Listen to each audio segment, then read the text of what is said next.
Hi everyone, Joe Crawl, President of the Society of St. Sebastian, and again, welcome to Pro-Life University. Again, if you haven't subscribed to our channel yet, be sure to. The button's just down below. As always, give us a big thumbs up for our video. We always appreciate it. And again, don't hesitate to share this video and our other videos as well. As I always say, and you always hear me say, the more informed you become as a pro-life advocate, the more powerful your argument becomes. And that's a great and wonderful thing. So don't forget that. Share it with your family and your friends and your pro-life community. It's always a good thing to help better inform their arguments as well. Today's topic, or rather I should say this week's topic, is going to be the pro-life case regarding clinic regulations and abortion reporting requirements. And before we really kind of get into this, one of the big things I really want to say that really kind of influenced my decision to talk about this topic is the recent poll that came out just earlier this week from Americans United for Life, again showing overwhelming support for clinic regulations. It's outstanding in many regards that many Americans out there really want to see abortion clinics properly regulated. And let me just say something about this poll, and just an important note here. I will link the poll in the comments section down below so anyone can have access to it. You have ready access to it. And you can look at the results yourself a little bit more thoroughly than what I'm going to go through here for this short video. But one of the most interesting points about this was more people identified themselves as pro-choice than pro-life in this poll. And yet there was overwhelming support for clinic regulations. Now, four big things came out of this particular poll. So let me just go through that real quick. The first big thing was, and again, overwhelming support here, abortionists should be upheld to the same standards as other physicians. And again, that's, very, very important here. Again, across the board, across the political spectrum, if you will, when it comes to the abortion issue, we see people that believe that abortionists should be held to that same standard as any other physician. The second big point was that abortion clinics should be held to the same medical standards as other hospitals. Again, across the board, overwhelming support. Third point, again, abortionists should transfer women who are suffering from complications or experiencing complications to a local and nearby emergency room. Again, big support here. And then finally, that, again, overwhelming support, but it shows that there's really huge support for passage of safeguards that ensure abortion clinics are held to the basic medical standards of care and sanitation. And again, highly, highly important things here. Now, again, some of the emails and questions that I've gotten throughout the week have basically asked, well, what does this all mean? How does this translate to legislation? Why is this even happening? And let's start with that particular question because I think that's very important. And we can really get into many, many answers here.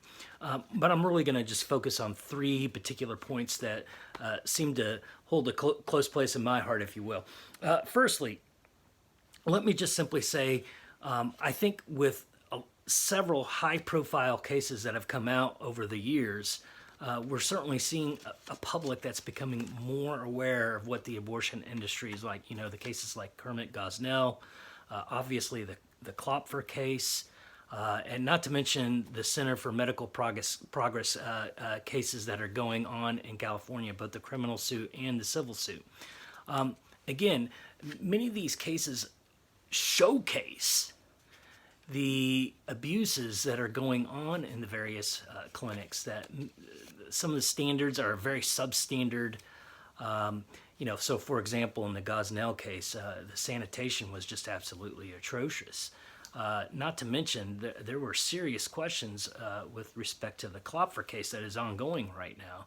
I mean, obviously he did not dispose of the fetal remains, and in fact, he kept them as trophies. These sorts of things are highlighting some major problems within the abortion industry itself. And not to mention the various abuses that we're seeing with the Center of Medical Progress videos that have been coming out. So these cases are highlighting, and again, I kind of think a lot of people see this and they want something done. My second big point is that I think most people would agree with this. The abortion industry likes to highlight itself as a healthcare or part of the healthcare industry. And if you're gonna say that you're part of the healthcare industry, it only makes sense that you be held to the same standards as all other healthcare industries, whether that's a hospital, ambulatory, surgical center, doctor's office, what have you.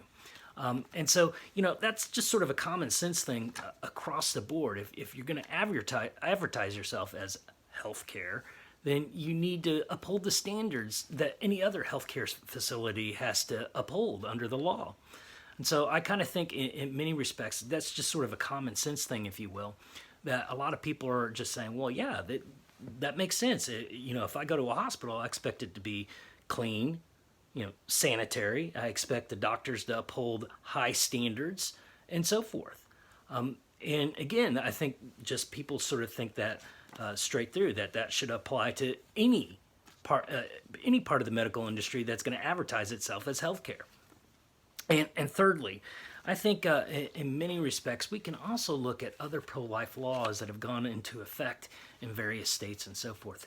I think to some extent we can actually talk about helping move people towards a culture of life where to some extent they may be thinking, well, maybe the abortion industry isn't all that good. Maybe we need to make sure that it is regulated and so forth. I'm actually going to get into that point a little bit more here in a little bit. I think there's some really intriguing and interesting philosophical points to raise, especially on that particular issue right there. Now, why the need? Why do we have the need, if you will, for clinic regulations or abortion requirements? Well, let's start with abortion reporting. Excuse me. Abortion reporting requirements. Well, when it comes to abortion reporting, one of the things that we fundamentally know is we don't have true numbers in the U.S. that gives us an accurate number of actually how many abortions have been performed throughout the year. And we certainly don't have numbers as to how many complications have occurred because of abortion. And we certainly don't know the numbers of types of complications, So in many respects, it's kind of a big mystery. We certainly have lots of anecdotal evidence that people will certainly see in the news or lifenews.com or what have you. We know injuries definitely take place. We know that there are risks. Certainly, there have been many lawsuits against abortionists over the decades regarding injuries to women and so forth. We know that it does happen. But really, when it comes to abortion reporting requirements, many states out there are very lax when it comes to the issue of reporting. And so in many cases, what the numbers we do get tend to be volunteered, if you will, by abortion clinics. Well, they could be cooking those numbers in such a way that it's not accurate at all. So I think abortion reporting requirements are indeed necessary. Now, it's not unusual to see a piece of legislation that's filed in the state legislature advocating for this sort of thing, and then the abortion industry comes out against it. Now, in my professional opinion, as a former pro-life lobbyist, I can certainly say I think one of the big reasons why we tend to see the abortion industry fight these sorts of things is they're really kind of scared. They don't want the true numbers coming out. They certainly want to keep an aura of mystery surrounding abortion. So they can say, well, these numbers aren't accurate. In a way, it's to help them to sell an abortion. They can further misinform the women regarding this sort of thing. And so in many ways, abortion reporting requirements actually bring to light the truth regarding the risks of abortion, especially with the various types of abortion out there and so forth. And we really need to know that, what are the risks when it comes to, a late term type of abortion procedure, when it's X procedure versus Y procedure and so forth. This is kind of important. Clinic regulations in many ways are also an important sort of thing that we've got to deal with here. And again, why do we need to do this? And I think it just goes back to what we just said a few moments ago, that, most people just simply say, well, if you're part of the healthcare industry, you should be upholding these standards that other, healthcare facilities have to uphold. So I think that's really important as well. There are various sorts of clinic regulations out there. And to some extent, we can certainly see how pro-life legislation has certainly influenced the need for clinic regulation. And we see the need for clinic regulation in many respects. So laws like informed consent laws, where women can learn about the risks, where they can learn about alternatives, learn about fetal development and everything. That really, in some sense, is a form of clinic regulation. Parental involvement laws, like parental consent laws or parental notification laws, to some extent, are also clinic regulation laws. Again, that kind of goes with this norm, if you will, with other, standards that other healthcare facilities have to uphold. So, if a parent has to give permission for their child to have a tooth pulled, they certainly should be able to have permission, or to grant permission or not, with respect to an abortion.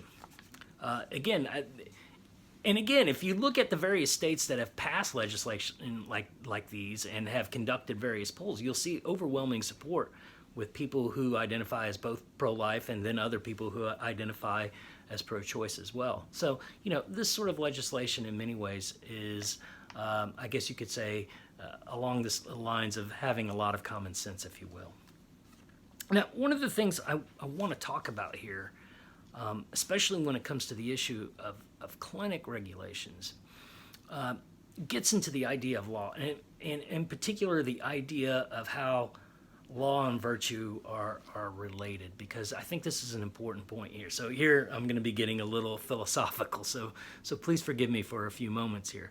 But I think it's absolutely necessary, because a lot of people say, well, we're not saving lives here with clinic regulations. We're not saving the unborn, any unborn lives here necessarily with clinic regulation. And I think there may be some room for debate with respect to that there. But I want to certainly give my 2 cents worth here.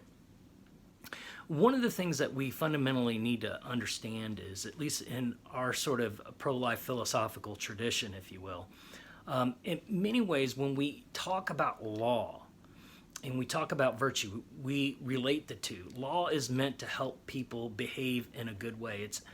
It's really meant to help them come to virtue in many ways. And obviously, to come to virtue is you have to develop good habits. Now, habits can go either way. You can develop good habits, which can become virtue, or you can develop really bad habits, which become vice. In many respects, when we look at the abortion industry and the habits that those folks that work within the abortion industry have, we can see, obviously, it's far from virtue. It tends to be on very much the side of viciousness. The abortionist obviously is performing abortions. That is not a good thing. That is not a good habit. That is a bad habit. And we can see how he becomes hardened, if you will, against humanity in general. And I think this sort of thing, this sort of attitude where he becomes hardened towards humanity, where he doesn't see the dignity of the human person, where he doesn't necessarily even respect the human person, comes out in how he keeps his clinic, if you will. So, it's not uncommon to find out that they may not be sanitary or even rise to the level of your local veterinary clinic, and how they treat women and so forth. Because just simply put, there's a lot of vice that's present in that particular person, and especially, and it's not just limited to the abortionist. In many ways, we could actually say that the various other abortion workers within the clinic as well also practice vice. I mean, they're there to sell abortions. They don't want women to know the truth about fetal development. They don't want women to know the truth about alternatives that are available to them. They don't want to give women any sort of information along those lines. So in many ways, they misinform these women. Again, we develop this sort of callousness, this viciousness about them. And so I think when it comes to the issue of clinic regulations, we begin to, if you will, enforce a behavior that says you've got to treat this woman with respect. It's forcing them to do proper things, to make sure that the clinic is sanitized and clean and so forth. Informed consent laws are there to kind of basically let them know that, the proper behavior here is you've got to inform women of the truth. That is very important. And these little things can build up. And in many ways, what we can do here with respect to clinic regulations is to create a little spark towards virtue, if you will. And the hope is that, the more they practice virtue, the more habituated they come to virtue, they will begin to recognize the humanity of the unborn. And I think in many ways that these clinic regulation laws are that little spark to where they can build up, if you will, more and more proper behaviors to where they can begin to recognize the humanity of the unborn child. And I think that's an important sort of step there as well. One of the things that we understand is all laws that are just are leading towards a culture of life. And we see that here, even with these clinic regulations. If we can get the abortionist and the clinic workers to respect women in a proper way, to give them the truth, to treat them with respect and dignity, maybe we can help these folks gradually become a little bit more and more habituated towards greater virtue. And hopefully we can get them to recognize, the viciousness of their acts and to reform their lives and so forth. And so I think even these small laws, such as clinic regulations, are very, very important. Again, I just want to thank the folks at Americans United for Life.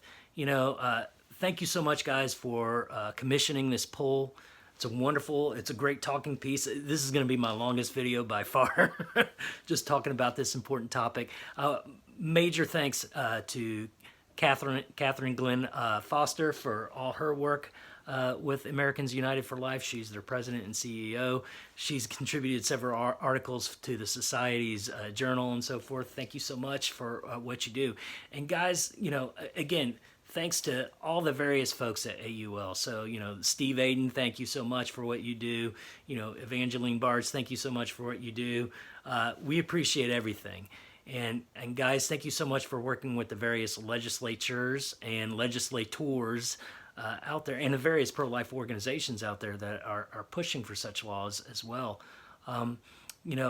They've done a fabulous job trying to pass this great legislation, and I just want to thank them for helping us as a society to inch closer and closer towards a culture of life. So thank you so much, AUL. I really appreciate it.